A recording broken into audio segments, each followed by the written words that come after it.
ఏంటి ఇవాళ రమణ గౌడ భారతి. వాసనాలు వచ్చింది అది ఏదో పేజ్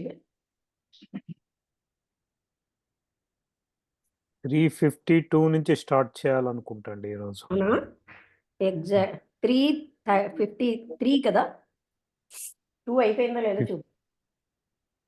అది మీరు స్టార్ట్ చేస్తే తెలుస్తుంది 352 అయిందో లేదో చూడు.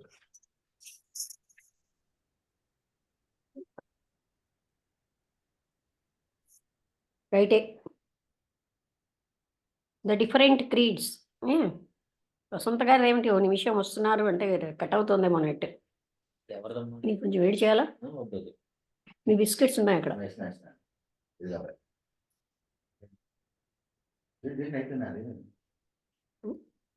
మళ్ళీ ఏంటి వసంత గారు కట్ అవుతుందా? రకరకాలైన నమ్మకాలండి. ఆలోచన పైకి వచ్చింది. రికార్డింగ్ ఆన్ చేశాను కదా, ఆన్ చేశారు. 350 రైట్. చెప్పండి వసంత గారు. జనవరి 20, 2024 రమణ భాషణాలు అనే పుస్తకాన్ని ఆంగ్లంలో చదువుతూ లక్ష్యం జరిగింది. Question number 352.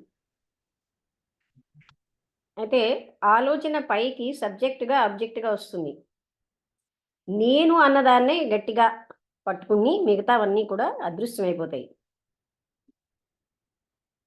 అది చాలు, కానీ కొద్ది మంది మాత్రమే అంటే ఆ నేను అనేదాన్ని పట్టుకుంటారు.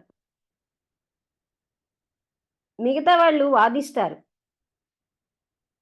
అది అలాంటిదే, కానీ ప్రపంచం అన్నది. నమస్తే అమ్మా. నమస్కారం నారాయణ గారు. ఇవాళ రమణ భాషణములు ఎన్నో ప్రశ్న అమ్మా? 352. 351 అయింది. 352 అమ్మ ఇప్పుడు. అవును, నరసింహం గారు చెప్పారు. లక్కీగా ఇది కూడా అలాగే వచ్చింది. నా ట్యాబ్ కూడా నేను అన్నదే పట్టుకుంటాము అని మొదటి వాక్యం అండి. ఆలోచన వస్తూ ఉంటుంది సబ్జెక్టుగా, అంటే నేను ఆలోచిస్తున్నవాడుగా. అయ్యలో నేనన్నదే ఉంటుంది, మిగతా అంతా కూడా అదృశ్యమైపోతుంది. కానీ అది కొంతమంది మాత్రమే. ఇంకా ఇతరులు ఏం ఆర్గ్యూ చేస్తారంటే ఈ జగత్ అన్నది నా నిద్రలో ఉంది, నా యొక్క పుట్టుక ముందు ఉంది, నా యొక్క మృత్యు తర్వాత కూడా ఉంటుంది. ఇతరులు దాన్ని చూడలేరా? వరల్డ్ ఎలా ఆగిపోతుందండి ఒకవేళ నా అహంకారం అదృశ్యం అయిపోతే అని వాదిస్తారు. ఈ ప్రపంచం అన్నది దాని యొక్క రకరకాలైనటువంటి ఆలోచన విధానాలు సాటిస్ఫై అలాంటి ప్రజల కోసమే ఇన్ని రకాలు ఉన్నాయి. లేకపోతే ఏమిటండి అహం బ్రహ్మాస్మి అన్న ఒక వాక్యం చాలు. ఇన్ని రకాల తత్వాలు ఎందుకంటే ఇలాంటి విధంగా, అంటే ఇప్పుడు నువ్వు లేకపోతే ప్రపంచం ఉండదు అంటే నేను లేకపోతే ప్రపంచం ఎందుకు ఉండదు అలా వాదిస్తారు. అంటే నేనే ప్రపంచాన్ని సృష్టిస్తోంది అనే వాక్యానికి నేను అంతమైపోతే ప్రపంచం ఎందుకు అంతమైపోతుంది అని ప్రజలు కొంతమంది అలాంటి వాళ్ళని తృప్తిపరచడానికి రకరకాలైనటువంటి ఆలోచన విధానాలు వచ్చాయి అన్నారు. అప్పుడు ఆ ప్రశ్నించే ఆయన అంటున్నారు, బుద్ధి యొక్క ప్రోడక్ట్స్గానే బుద్ధిలోంచి సమస్తము మనస్సుని, అంటే products of intellect, they cannot turn the mind inward. అంటే లోపలికి మనస్సుని తీసుకెళ్ళలేకపోతున్నాయి. అంటే అంతా కూడా బహిర్ముఖంగానే ఉంటుంది బుద్ధి వల్ల. ఆ మనస్సు లోపలికి అంతర్ముఖం అవ్వట్లేదు. అంటే మహర్షి ఏమన్నారు, రమణ మహర్షి, ఈ కారణం వల్లే శాస్త్రాలన్నీ ఇంటర్న్డ్ లుక్, అంతర్ముఖమైన చూపు కోసం చెప్తున్నారు. అలాగే ఏకాగ్రమైన చూపు అనే విషయాలు మాట్లాడుతున్నారని మహర్షి అన్నారు. ఈ ఆత్మ అన్నది ఎప్పుడు కూడా సెల్ఫ్గానే ఉంది. ఈ ధార అన్నదాన్ని ఎందుకు ఇల్యూమెంట్, అది ప్రకాశవంతం అవుతోంది, దాని అర్థం అంటే ఇదంతా మహర్షి చెప్తున్నారు. అంటే ధైర్యం ఉన్న మనిషి అని అర్థమా? కాదు. ధీ అంటే ఇంటెలెక్ట్, రా వాచ్ అంటే ప్రొటెక్షన్ అని. అందుకని ధీరా అనే పదానికి అర్థం ఏంటంటే ఎవరైతే తన మనస్సుని అంతర్ముఖంగా చేసుకుని దాన్ని లూజ్గా, అంటే మధ్యలో బయటకు వచ్చేటట్టు చెయ్యరో అలాంటి వాళ్ళని ధీరులు అంటారు. అసలు ధీరా అన్న పదానికి ఏమిటి అర్థం? ధీ అంటే చూడండి ఎంత బాగా చెప్పారు. ఇంటెలెక్ట్, బుద్ధిని నిరంతరం గమనిస్తున్నవాడు వాడే ధీరుడు అని మహర్షి చెప్పిన మీనింగ్. అయితే ఆయన అడిగారు, తురియ అన్నది ఎందుకండి, ఈ తురియావస్థ ఏమిటి? అప్పుడు మహర్షి ఏం చెప్తున్నారంటే 3 రకాలైన స్థితిలు ఉన్నాయి. అదేంటి? జాగరూక, స్వప్న, నిద్రావస్థ. ఈ తురియ అన్నది 4వ స్థితి. ఈ మూడింటికి కిందనే అంటే అండర్లైన్గా ఉంది. కానీ ప్రజలు దాన్ని సమంగా అవగాహన చేసుకోరు. అందుకే ఇది 4వ స్థితిగా చెప్పబడింది. అంటే సత్యం యొక్క 4వ స్థితి. అదే సత్యం అయి ఉంది. నిజానికి ఇది దేనికంటే భిన్నంగా లేదు.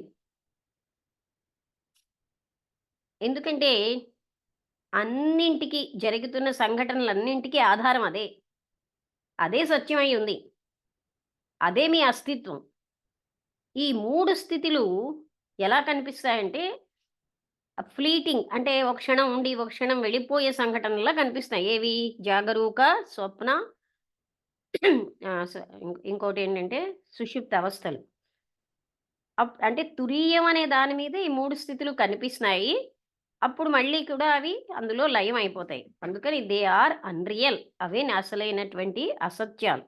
ఏవి? ఈ 3 స్థితులు జాగ్రత్త, స్వప్న, సుషుప్తావస్థలు అన్నవి అన్రియల్. ఒక పిక్చరు, సినిమా పిక్చరు, అక్కడ ఏంటంటే ఆ స్క్రీన్ మీద వెళ్తున్న షాడోస్నే చూపిస్తోంది. వాళ్ళవి కనబడేటట్టు చేస్తున్నారు. ఎలాగా? చాలా ఫాస్ట్గా కదిలిచూస్తూ ముందుకి వెనక్కి ఒక పిక్చర్ నుంచి ఇంకో పిక్చర్కి మారుస్తున్నారు. అందుకని అవి అన్రియలే. స్క్రీన్ అన్నది ఏ మార్పు లేకుండా ఉంటుంది. అదేవిధంగా పెయింటింగ్స్, అంటే అక్కడ ఉన్నటువంటి పిక్చర్లన్నీ కూడా అన్రియల్, అక్కడ క్యాన్వాస్ మాత్రం నిజం. అలాగే మనతో కూడా ఈ ప్రపంచం అనే ఈ సంఘటన అంతా మనలో మన బయట are only passing phenomena, not independent of our self. అవి సెల్ఫ్కి, అంటే సెల్ఫ్లోంచే అన్నీ వస్తున్నాయి కానీ అవి సెల్ఫ్కి భిన్నంగా లేవు. ఈ పాయింట్ అర్థమైందా? అంటే ఈ క్యాన్వాస్ ఎలాగైతే రైటో, పిక్చర్ యొక్క స్క్రీన్ ఎలాగైతే సత్యమో, అదేవిధంగా ఈ జగత్తు సత్యం కాదు. అవేమో ఆ ఇమేజెస్ వస్తున్నాయి, వెళ్ళిపోతున్నాయి. అక్కడ కేవలంగా అలవాటు ప్రకారం అవే నిజమని మనం చూస్తున్నాం. అవి అవుట్ సైడ్ ఉన్నాయని మనం భ్రమిస్తున్నాం మనకంటే బాహ్యంగా. మన యొక్క నిజమైన అస్తిత్వాన్ని దాచేస్తున్నాయి, ఇతరులుగా చూపిస్తున్నారు.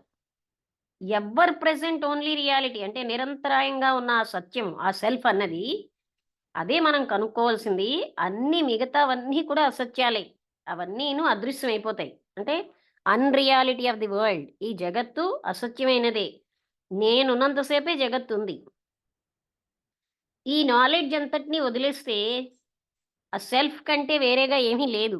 అంటే ఎప్పుడు కూడా ఈ రియాలిటీ ఏమిటి అంటే సెల్ఫ్ ఒక్కటే.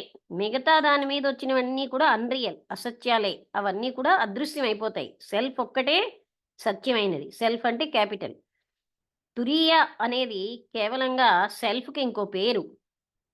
అందుకే మనం ఎరుకతో జాగ్రత్త, స్వప్న, నిద్రావస్థలు అన్నవి ఉంటే మనమేమోని మన సెల్ఫ్ తెలియకుండా ఉంటున్నాం. అంతేకాకుండా సెల్ఫ్ అన్నది ఇక్కడ ఇప్పుడే ఉంది. అదొక్కటి సత్యమై ఉంది. ఇంకా ఏది సత్యం కాదు. ఎంతకాలం అయితే శరీరం నేను అని ఐడెంటిఫికేషన్ ఉంటుందో అప్పుడు ప్రపంచం మనకు కనబడుతూ ఉంటుంది బాహ్యంగా. అర్థమైందా? శరీరం నేను అన్న భ్రాంతి వల్లే మనకి ఈ సృష్టి ఉంది అని అనిపిస్తుంది. అందుకనే ఆత్మని రియలైజ్ చేయండి, అప్పుడు మీకు ఈ సృష్టే లేదు. ఆ పాయింట్ అర్థమైందా? అర్థం కాలేదా? నరసింహం గారు అర్థమైందా? అంటే ఏమంటున్నారు? ఆత్మని రియలైజ్ చేయమంటున్నారు ఇక్కడ. అంటే ఆత్మ ఉన్నంతసేపే ఈ సృష్టి ఉంది. అంటే ఇప్పుడు ఏంటంటే సృష్టి నేను శరీరాన్ని అన్న భ్రాంతి ఉన్నంత వరకు ప్రపంచం వేరేగా ఉందని మనకు అనిపిస్తోంది. నేను ఆత్మని అన్న రియలైజేషన్ వచ్చినప్పుడు ఈ క్రియేషన్ లేనే లేదు, సృష్టి లేనే లేదు. ఉమ్, అది అంటే ఏంటంటే ఈ నేను అనేది ఇదంతటిని తయారు చేసింది. అంటే ఆలోచనే తయారు చేస్తుంది. ఎలా అయితే స్క్రీన్ మీద ఉన్న ఇమేజెస్ అసత్యం, సెల్ఫ్ ఒకటే సత్యం. ఈ కనబడుతున్నటువంటి ఈ దృశ్య ప్రపంచం అంతా అసత్యమే. ఎందుకంటే అవి ఇంద్రియాలకే కనిపిస్తున్నది. ఇంద్రియాతీతంగా ప్రపంచం లేదు. ఇంద్రియాలకు కనిపించేదేది సత్యం కాదు. అర్థమైందా? మళ్ళీ చెప్తానులేండి. ఉం? అంటే మీకు అర్థమైందా? ఇప్పుడు నేను అనేటటువంటి నేను బాడీని అనుకుంటే భగవంతుడి బాడీ అంటామండి. ఈ దృశ్య ప్రపంచం వేరేగా ఉంది అని తెలుస్తుంది. ఎప్పుడైతే మీరు అండర్లయింగ్ ఆత్మతత్వాన్ని చూస్తారో ప్రపంచం వేరేగా లేదు. అంటే పంచదార బొమ్మని పిల్లడు ఏం చెప్తాడు? నాకు చిలకే కావాలంటాడు. పెద్దవాళ్ళు ఏం చేస్తారు? పంచదారని చూస్తున్నారు. మీరు లోపలున్న ఆత్మతత్వాన్ని చూస్తే జగత్తు వేరేగా లేదు. ఈ జగత్తు వేర్వేరుగా కనిపిస్తున్నదంతట్లో ఒకటే ఆత్మతత్వం ఉంది. అందుకు నేను బాడీని అనుకున్న వాళ్ళకి జగత్తు ఉంది. నేను ఆత్మని అనుకున్న వాడికి జగత్తు లేనే లేదు. I think you understand. అర్థమైందా? అది థియరిటికల్గా అర్థమే అంట. ఆ ఫీలింగ్ వేరేగా ఉంటుందా? మొత్తం ఆత్మతత్వంలోనే అంతా ఒకటే అనిపిస్తుందా? అంటే థియరిటికల్‌గా అని కాదు. అది నిజంగా మీరన్నట్టుగా ప్రాక్టికల్‌గా ఎప్పుడైతే నేను ఆత్మని అన్న రియలైజేషన్ వచ్చిందో, మీకు ఇప్పుడు చూడండి ఇదంతా ఎనర్జీ అని మీకు తెలిస్తే వస్తువు వెనకాల ఉన్న ఎనర్జీని చూస్తారు కదా! ఉమ్, అంటే ఏంటి? E=mc² ప్రకారం ఇదంతా శక్తి స్వరూపంగా చూస్తే మనకు వస్తువు వెనకాలున్న శక్తి కనిపిస్తుంది. ఎలా అయితే ఉమ్, పెద్దవాళ్ళకి పంచదార బొమ్మ వెనకాలున్న పంచదార కనిపించిందో, చిన్న పిల్లవాడికో ఆ నెమలి, ఆ చిలక కనిపిస్తాయి. పెద్దవాడికో నెమలైతేనే చిలకనైతేనేంటి పంచదారే కదా అని చూస్తారు కదా! అదే లోపల ఉన్న ఎసెన్స్‌నే చూస్తాం మనం. ఆ! సో, మనం ఎప్పుడైతే నేను ఆత్మని అని రియలైజ్ చేస్తామో అప్పుడు జగత్తు భిన్నంగా ఉండదు. జగత్తన్నది ప్రొజెక్షన్ ఆఫ్ థాట్. ఇంద్రియాలతో మాత్రమే జగత్తును పట్టుకోగలం. ఇంద్రియాలకు అతీతంగా జగత్తు లేదు. ఇంద్రియాలతో పట్టుకున్నదేది సత్యం కాదు. నారాయణ గారు అర్థమైందా? ఇది చాలా ముఖ్యమైన కాన్సెప్ట్. ఆ? అర్థమైందమ్మా. అర్థమైంది చెప్పండి. తల్లి. ఏంటమ్మా? చెప్పండి మీరు ఎలా ఎక్స్‌ప్లెయిన్ చేస్తారో?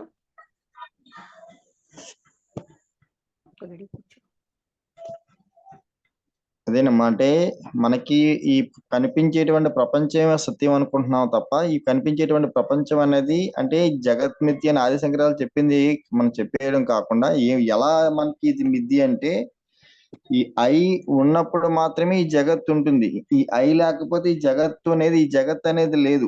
ఎందుకంటే నారాయణ ఇప్పుడైతే నీకు ఐ అన్నది అమ్మా, బాడీ అని ఐడెంటిఫై అయినంత సేపే జగత్తుంది. ఐ ఎప్పుడూ ఉంటుంది. దానికి నాశనం లేదు. అదేనమ్మా, అదే అంటున్నా. అవి ఎప్పుడు ఉంటదమ్మా, అవి ఇప్పుడు కాన్స్టెంట్ గా ఉంటుంది అది. ఎందుకంటే మనం ఏంటవుతున్నామంటే ఈ ప్రపంచంతో అండ్ ఈ బాడీతో మనం తాదాత్మ్యం చెందిపోవటం వల్ల, అంటే మన సెల్ఫ్ మనం మర్చిపోవటం వల్ల ఈ ప్రపంచమే నిజం అనుకుంటున్నాం తప్ప, ఆ సెల్ఫ్ రియలైజేషన్ ఎప్పుడైతే వచ్చిందో ఇదంతా కూడా మనకి, అది మీరు ఇప్పుడు చూడండి, మనకి ఈ తెర ఎగ్జాంపుల్ చెప్పారు. అంటే సినిమా తెర కాన్స్టెంట్ గా ఉంటుంది, అందులో బొమ్మలు వస్తుంటాయి పోతుంటాయి, కానీ ఆ తెరకు సంబంధమే ఉండదు. ఎలాగైతే ఐ అనేది మనకు ఒక తెర అనుకున్నట్లయితే ఏంటవుతుందంటే ఈ ప్రపంచం అనేది అందులో వచ్చినటువంటి బొమ్మలు అన్నమాట. అంటే ఏంటో అలా వస్తుంటాయి పోతుంటాయి అది. అలాగే ఈ ప్రపంచం అనేది మనకి స్థిరంగా ఉండేది కాదు. ఆ స్థిరంగా ఉండుకోవడం ఏంటైపోతుందంటే వెళ్ళిపోతుంది. అందుకే మహాత్ములకి ఇదంతా కూడా ఏంటవుతుందండి, ఈ ప్రపంచం అనేటువంటి మనం ఏంటవుతుందండి ఈ ప్రపంచం అనేటువంటి ఒక భ్రాంతిలో ఉన్నాం. తర్వాత ఈ ఈ ఈ శరీరమే నేననేటువంటి ఒక భ్రాంతిలో ఉండటం వల్ల, అంటే అఖండాత్మ ఉన్నది ఐ ఒకటే, అంటే సెల్ఫ్ ఒకటే ఉంది. ఆత్మ అనేది ఆత్మ లేకపోతే భగవంతుడు లేకపోతే పరబ్రహ్మం ఇదంతా నారాయణ ఉన్నది గారు, మహర్షి ఒకటే అంటారు. అమ్మా, అంటే అది థియరీగా మనకు అర్థమైంది. ఇంకొంచెంగా అర్థం తీరిగా మనకు అర్థం. కావాలంటే ఆత్మగా అవును, బాడీని నేను కాను అనే ఆత్మతత్వంగా ఉన్నప్పుడు అది ఎగ్జాంపుల్ అవును, ఏంటి అంటే జగత్తంతటిని శక్తిమయంగా చూసామనుకోండి, matter is nothing but energy అని. ఎనర్జీని అవును. చూసినప్పుడు మీకు పదార్థం కనబడదు కదా! అంటే కనబడదు. ఇంద్రియాలకు కనబడుతుంది. కానీ వెనకాలున్న ఆ తత్వాన్నే చూస్తాం. అవును, జ్ఞాని ఏం అవును, చేస్తున్నాడు? ఆత్మతత్వాన్ని చూస్తాడు వస్తువు వెనకాలను. అవును, అవును. అజ్ఞానులు ఏం చేస్తారు? వస్తువు ఉన్నదని పట్టుకుంటాం. క్వశ్చన్ చేస్తారు. అవును. అదనమాట. అంటే బంగారం, అవును, బంగారం ఒకటైనప్పటికీ ఆభరణాలన్నీ వేరుగా ఉండేటప్పుడు ఆ, అలాగే ఒకసారి అవును ఒకసారి మనకి ఇప్పుడు మీకు భీమిలిలో ఉమ్, అమ్మా ఆయన నరసింహ గారు అర్థమైందా? తిరిగా అని ఆ, అంటే ఆ, అర్థమైంది మీరు చెప్పింది అంత ఆ బాగానే అర్థమైంది. స్టేజ్ ఆఫ్ కాన్షియస్నెస్ వచ్చేసరికల్లా జ్ఞానికి అవును ఇంద్రియాలు పనిచెయ్యవని కాదు, పని చేసినా వెనకాల ఉన్న ఆత్మతత్వాన్ని చూస్తాడు ఆయన. చాలా ఎస్ మంది పొరపాటు అదేనండి. పడతారు జ్ఞానికి ఇంద్రియాలు పనిచెయ్యవని. చక్కగా పనిచేస్తాయి, 5 ఇంద్రియాలు పనిచేస్తాయి. లేదు అన్ని పని చేస్తాయి, అన్ని మనలాగే ఉంటాడు, అన్ని మీరు ఉంటాయి చెప్పిన ఎగ్జాంపుల్ అదే పంచదార చిలకని కాకుండా దానిలో వెనకాల ఉన్న మూల పదార్థాన్ని తెలుసుకోగలుగుతాం. ఎస్, అది అప్పుడు ఏంటవుతుంది, అన్రియాలిటీ ఆఫ్ ది వరల్డ్ అన్నది మనకి అనుభవానికి వస్తుంది. ఎప్పుడైతే మూలాన్ని చూస్తున్నామో ఈ జగత్తు ఉమ్, సత్యం కాదు అనే విషయం మనకి స్థిరమవుతుంది. అదనమాట. అంటే ఉమ్, ఇదే చాలా మెయిన్ కాన్సెప్ట్. అంటే చాలా విషయాల్లో అవగాహన అవ్వాల్సింది. ఉమ్. తర్వాత అయితే నెక్స్ట్ క్వశ్చన్ అండి. అంటే ఎప్పుడైతే ఆత్మను రియలైజ్ చేసామో జగత్తు లేదు. లేదంటే ఇంద్రియాలకు గోచరమైన అసలైన సత్యాన్ని జ్ఞాని చూస్తాడు. 354 క్వశ్చన్‌లో ఒక అమెరికన్ లేడీ వచ్చారు. ఆవిడ థియోసఫిస్టట. ఆవిడ అడిగేది. 353 అమ్మా. 353 మాట్లాడాలా? ఓకే. అవునమ్మా, ఇప్పుడు 352 అయింది. యెస్. అయితే 353లో ఇందాకల తురీయం కోసం డిస్కస్ చేశారు. తురీయం అంటే ఏమిటి అని ప్రశ్న. అంటే రమణ మహర్షి అంటున్నారు 3 స్థితిలున్నాయి. అదయింది కదా! Waking, dream, sleep. తురీయ అన్నది ఫోర్త్ వన్. ఇది అయిపోయిందండి. ఓ మీరు రెండు మిక్స్ చేసి చెప్పారా? 352 353. అమ్మా అవును. మీరు రెండు మిక్స్ చేసి చెప్పారమ్మా. అవును. అందుకని అది అయిపోయింది. అంటే నిరంతరం ఉన్న సెల్ఫ్ మాత్రమే సత్యం. తురీయం అంటేనే ఆత్మస్థితి. తురీయము, సెల్ఫ్ 2 వేరు కాదు. సెల్ఫ్ కాదు అనేది ఇక్కడ ఓకే. అంటే నేను ఎందుకు ఆపానంటే అన్‌రియాలిటీ ఆఫ్ ద వరల్డ్ అన్నదే కొంచెం డిఫికల్ట్ కాన్సెప్ట్. ఈవెన్ త్రిపుర రహస్యంలో కూడా ఈ పాయింట్‌ని ఆయన కథల ద్వారా చెప్పారు. అంటే ఈ జగత్తు సత్యము అనే భ్రాంతిది. ఇది సత్యం కాదు. జగత్తు అద్దంలో ప్రతిబింబం లాంటిదే. అందుకే త్రిపుర రహస్యంలో భాసిస్తోందంటారు. జగత్తుని సృష్టించబడలేదు, భాసిస్తోంది. ప్రకాశిస్తోంది అద్దంలో ప్రతిబింబంలాగా. మరి అద్దం ఏమిటి? ఆత్మతత్వమే. వస్తువేమిటి? ఆత్మతత్వమే. భాసిస్తున్నది జగత్తు. అయితే ఇప్పుడు 354 ఒక అమెరికన్ లేడీ, ఆవిడ ఒక థియోసఫిస్ట్ అన్నమాట.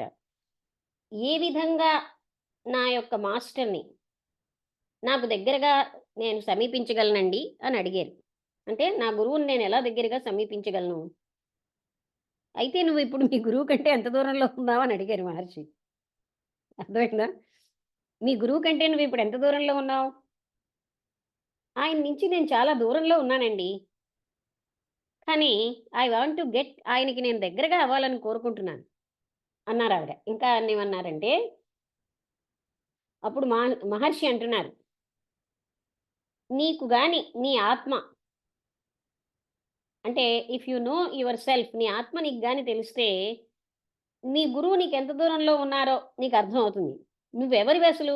Are you the personality? నువ్వంటే వ్యక్తిత్వానివా? అని అడిగారు. Yes, I am the personality. అవునండి, నేనంటే నా వ్యక్తిత్వమే అన్నారు ఆవిడ. అయితే పర్సనాలిటీ అన్నది సెల్ఫ్ కంటే వేరేగా ఉందా? అని మహర్షి అడిగారు. సమ్‌టైమ్స్ ఒక్కొక్కప్పుడు వేరేగా ఉందన్నారు. ఏ టైంలో వేరేగా ఉంది? అని మహర్షి అడిగారు. I have some flashes of the reality. అప్పుడు నాకు ఆ సత్యం ఫ్లాష్ లాగా ఉంటుందండి.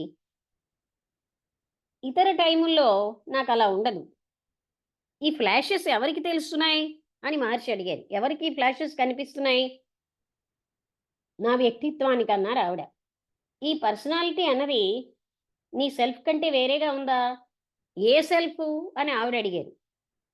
Which do you consider the personality? ఏదైతే నువ్వు పర్సనాలిటీ అనుకుంటున్నావో దానికంటే అది భిన్నంగా ఉందా? అంటే ఆవిడ లోయర్ సెల్ఫ్ అన్నారు. అంటే నీచ మనస్సు. అంటే అప్పుడు మహర్షి అన్నారు, నేనేం అడుగుతున్నానంటే నీ లోయర్ సెల్ఫ్ అన్నది aware independent of the higher self. అది హయ్యర్ సెల్ఫ్ కంటే ఎరుకతోటి అంటే అది హయ్యర్ సెల్ఫ్ కంటే భిన్నంగా ఉందా? అది భిన్నంగా తెలుసుకుంటుందా నీ lower self? Yes, at times. అవునండి అన్నారు ఆవిడ. అప్పుడు she is away from the master అని ఎవరు ఫీల్ అవుతున్నారు? మీరు మాస్టర్ కంటే దూరంగా ఉన్నారని who feels that she is away from the master just now? ఇప్పుడే మీరు చెప్పారు కదా నేను మాస్టర్ కంటే దూరంగా ఉన్నానని. ఆ ఫీల్ అవుతున్నది ఎవరు? హయ్యర్ సెల్ఫ్ అండి అన్నారు ఆవిడ. చూసారా, థియరీగా ఇలాగే ఉంటాయి. అప్పుడేమో మాస్టర్ మహర్షి అన్నారు, నీ హయ్యర్ సెల్ఫ్ అన్నదానికి ఓ శరీరం ఉందా?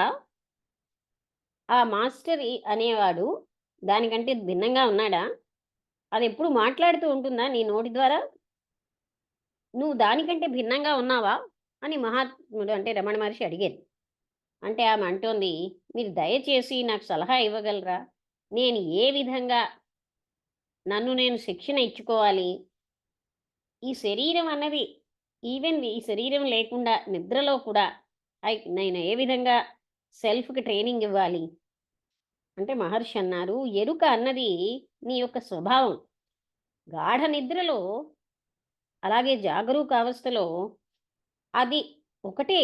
అంటే గాఢ నిద్రలో ఉన్న ఎరుక, జాగరూకావస్థలో ఉన్న ఎరుక ఒకటే. అది మళ్ళీ ఫ్రెష్గా ఎలా పొందగలం? అయితే నాకేమో జ్ఞాపకం లేదండి నేను ఏ విధంగా నిద్రలో ఏం చేస్తున్నాను అని.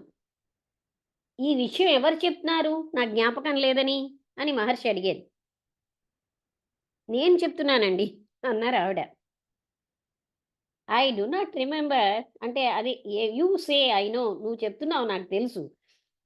ఐ రిమెంబర్ నాకు జ్ఞాపకం ఉంది నా యొక్క జాగరూక అవస్థలో అని నువ్వు చెప్తున్నావు. ఈ స్థితి అన్నది నీ వ్యక్తిత్వం చెప్తోంది. నాకు తెలియదు, నాకు గుర్తు లేదు నిద్రలో. ఈ క్వశ్చన్ నిద్రలో ఎందుకు రాలే? నువ్వు జాగరూకంగా ఉన్నప్పుడే ఈ ప్రశ్న వచ్చింది. నీకు నిద్రలో ఈ ప్రశ్న ఎందుకు రాలే? నాకు తెలియదండి నిద్రలో ఏం జరుగుతోందో, అందుకే నేను మిమ్మల్ని అడుగుతున్నాను అన్నారు. ఆ క్వశ్చన్ అన్నది ఈ నిద్రావస్థని ప్రభావితం చేస్తోంది and must be raised there. అక్కడి నుంచి అది వచ్చింది. ఇట్ డస్ నాట్ ఎఫెక్ట్, ఇదేమీ కూడా జాగరూక అవస్థ అన్న స్థితిని ఏమీ ప్రభావితం చేయట్లేదు. ఇక్కడ ఈ క్వశ్చన్కి కనబడే కారణం ఏమీ లేదు. సత్యం ఏమిటంటే నీకు నిద్రలో పరిమితులు లేవు, ప్రశ్న కూడా లేదు. ఇప్పుడు ఆ ప్రశ్నలు ఏవి నీకు ఉదయించలేదు నిద్రావస్థలో. ఇప్పుడు నువ్వు ఈ పరిమితులు పెట్టుకున్నావు, నిన్ను నువ్వు నీ శరీరం అనుకుంటున్నావు, అందుకే ఈ రకమైన ప్రశ్నలు వస్తున్నాయి అని మహర్షి అన్నారు. నాకు ఇప్పుడు అర్థమైంది, కానీ నేను రియలైజ్ చెయ్యలేదు. అంటే దాన్ని నేను అనుభవించలేదని, గ్రహించలేదని. ఎందుకంటే నువ్వేమోని వెరైటీలో ఉన్నావు. ఏం చెప్తున్నావంటే నువ్వు ఏకత్వాన్ని అర్థం చేసుకున్నాను అంటున్నావు, నీకు ఫ్లాషెస్ ఉన్నాయి అంటున్నావు, నీకు వస్తువులు జ్ఞాపకం ఉన్నాయి విషయాలు అంటున్నావు. ఇదంతా ఈ భిన్నమైనదంతా కూడా సత్యం అని అంటున్నారు, అంటే అని నువ్వు పరిగణిస్తున్నావు. అంతేకాకుండా ఏకత్వం అన్నది సత్యం, ఈ భిన్నత్వం అన్నది అసత్యం. ఈ భిన్నత్వం నీకు ఏకత్వం అన్నది రివీల్ అవ్వకముందే పోవాలి, దానంతట అదే పోవాలి. ఈ దాంట్లో భిన్నత్వంలో ఉన్నటువంటి అప్పుడు అక్కడ ఉన్నటువంటి సత్యం నీకు తెలుస్తుంది. అది ఎప్పుడు రియలే, అది ఎప్పుడు ఫ్లాషెస్ని ఇవ్వదు ఫాల్స్ వెరైటీ తోటి. దానికి వ్యతిరేకంగా వెరైటీ అంటే ఈ భిన్నత్వమే ఈ సత్యాన్ని అడ్డుతోంది. అర్థమైందా ఈ వాక్యం? అంటే ఈ సెంటెన్స్ ఆయన చెప్పినది అంటే మనకి ఎప్పుడు ఉన్నది ఆత్మతత్వమే. ఈ భిన్న భిన్నంగా ప్రపంచం రకరకాల వస్తువులతో ఉన్నదన్నది అసత్యం. ఈ అసత్య భ్రాంతి మనం సత్యాన్ని రియలైజ్ చేయకుండా అడ్డుతోంది. అయితే అప్పుడు మిగతా వాళ్ళు ఎవరో ఆ కాన్వర్జేషన్ విన్నారు. మహర్షి అజ్ఞానాన్ని తొలగించుకోవడం అన్నది అనేది ప్రాక్టీస్. అదేంటి, నువ్వు పొందవలసినది రియలైజేషన్ పొందవలసింది కాదు. రియలైజేషన్ అన్నది అంటే నేను ఆత్మని అన్నది, ఆత్మనై ఉన్నాను అన్నది నిరంతరం ఉంది. అదేం కొత్తగా పొందవలసింది కాదు, ఇప్పుడు ఇక్కడే ఉంది. అది ఏమీ కొత్తగా పొందవలసినదా? రియలైజేషన్ అన్నదాన్ని must be understood to be absent at one time. అంటే ఈ రియలైజేషను లేదు అని మనం అనుకుంటున్నాం ఒక టైంలో, ఇంకో టైంలో ఉంది అనుకుంటున్నాం. అలాంటప్పుడు అది శాశ్వతమైంది కాదు కదా. అందుకని దాన్ని మనం గ్రహించవలసింది కాదు అంత ప్రయత్నించి. కానీ రియలైజేషన్ అనేది శాశ్వతమైనది, ఇది ఇక్కడ ఇప్పుడు ఉంది. అంటే అప్పుడు ఆవిడ అన్నారు, కృప అవసరం మా యొక్క అజ్ఞానం తొలగించడానికి తప్పనిసరిగా. కానీ ఎప్పుడు కూడా కృప నీతోటే ఉంది, నీ సెల్ఫే నీ కృప. అదేం పొందవలసింది కాదు ఎక్కడి నుంచి. ఏమిటి అవసరం అంటే ఇక్కడ ఏమిటి అవసరం అంటే దాని యొక్క ఉనికిని మనం అర్థం చేసుకోవాలి, ఆత్మ యొక్క ఉనికిని. ఉదాహరణగా సూర్యుడు ప్రకాశవంతంగానే ఉంటాడు ఎప్పుడూను. ఆయన డార్క్నెస్ని చూడలేదు. ఇతరులు ఏంటి మాట్లాడతారు డార్క్నెస్ కోసం, అది ఒక సమయంలో వచ్చి వెళ్ళిపోయింది అని. సూర్యుడు వచ్చిగానే డార్క్నెస్ వెళ్ళిపోయిందని అంటారు. అదేవిధంగా అజ్ఞానం అన్నది ఒక ఊహాత్మకమైనదే, అదేం సత్యం కాదు. ఆ అసత్యం వల్లే అన్రియల్ నేచర్ అంటే అసత్యపు స్వభావం మనకు కనిపిస్తుంది. అది మనం పోగొట్టుకోవాలని అనుకుంటున్నాం. అంటే దానికి ఏమి అస్తిత్వమే లేదని మహాత్ముడు చెప్పారంటే జ్ఞానం అన్నది లేకపోవడాన్ని మనం అజ్ఞానం అంటున్నాం. అయితే ఉన్నదే ఆత్మతత్వం. కానీ సూర్యుడు వచ్చి చీకటిని పారద్రోలేడు అంటున్నారు. సూర్యుడు లేకపోండే ఉన్నదే అది. చీకటి అంటూ వేరేగా లేదు. సూర్యుడు రాగానే వెలుగు వచ్చేస్తుంది. అదేవిధంగా నువ్వు ఆత్మతత్వానివై ఉన్నావు, నువ్వు నిరంతరం ప్రకాశిస్తూనే ఉన్నావు. కానీ అది తెలుసుకోలేక నేను అజ్ఞానంలో ఉన్నానని భావిస్తున్నావు అని చెప్పారు. అర్థమైందా? అయితే మీకు అర్థమవుతుందా? అర్థమవుతుంది లక్ష్మి గారు, చెప్పండి. అయితే by the desire to surrender, నేను సమర్పణ అవ్వాలని నిరంతరమైనటువంటి కోరికతో, అనంతమైనటువంటి ఎక్కువ కృపతో అనుభవిస్తూ ఉంటాం. అంటే నేను అంటే ఆత్మసమర్పణ నిరంతరంగా ఉన్నప్పుడు అనంతమైన కృపని కూడా మనం అనుభవిస్తూ ఉంటాం అని ఆమె అన్నారు. Surrender once for all and be done with the desire. అంటే కోరికతో సరెండర్ అనేది వన్స్ ఫర్ ఆల్, నిరంతరాయంగా. అది ఒకసారి సరెండర్ అవుతే సరెండరే. So long as the sense of doership is retain. ఇంకా కర్తృత్వాభిమానం అన్నది ఉన్నది అంటే అర్థం ఏంటి, అక్కడ కోరిక ఉంది, అది కూడా వ్యక్తిత్వమే. అందుకే ఈ సెల్ఫ్ అన్నది ఎప్పుడైతే తెలుసుకుంటామో అప్పుడు ఇదంతా కూడా పోతాయి. నేను ఒకరోజు మీకు చెప్పాను కదండి, పర్సనాలిటీ డెవలప్మెంట్ అన్ని మామూలుగా బయట బాహ్యంగా చెప్తారు. ఆధ్యాత్మికతలో ఏం చెప్తారు, పర్సనాలిటీ నశించిపోవాలి కదా. అంటే యూ గెయిన్ సంథింగ్ అని బయట అంటారు. ఆధ్యాత్మికతలో యూ బికమ్ నథింగ్ అంటారు. అదనమాట. అందుకని కృప అన్నది కూడా నీకు అనుభవంలోనే ఉంటుంది. సరెండర్ అన్నది ఎప్పుడు ఒక్కసారిగానే జరుగుతుంది. ఎంతకాలం అయితే ఈ నేను చేస్తున్నాను అన్న భావన ఉంటుందో అక్కడ కోరిక ఉంది, అది కూడా వ్యక్తిత్వమే. ఇది వెళ్ళిపోతే ఉన్నదే సెల్ఫ్, అది ప్రకాశిస్తూ పవిత్రంగా ఉంది. అయితే ఆవిడ ఏమడిగారంటే ఈ కర్తృత్వం అన్నది ఒక బంధం కదండి, and not the actions themselves. అంటే పనులు కావు బంధించేవి, కర్తృత్వమే. Be still. ఇదంతా మహర్షి చెప్తున్నారు. అంటే ఈ డూయర్షిప్పే బంధం. అందుకని యాక్షన్స్ ఏవి మన్ని బంధించట్లేదు, నేను చేస్తున్నానన్న భావనే మన్ని బంధిస్తోంది. అంటే అప్పుడు నిశ్చలంగా ఉండండి, తెలుసుకోండి నేనే భగవంతుడినని. ఇక్కడ స్టిల్నెస్, నిశ్చలత్వం అన్నది సంపూర్ణ శరణాగతి. ఏ మాత్రం కూడా అక్కడ వ్యక్తిత్వం అన్నదాని యొక్క వెస్టీజ్ అంటే ఏంటి, ఏ మాత్రం లేస మాత్రమైన వ్యక్తిత్వం లేనట్టుగా నేను నిన్న చెప్పాను కదా.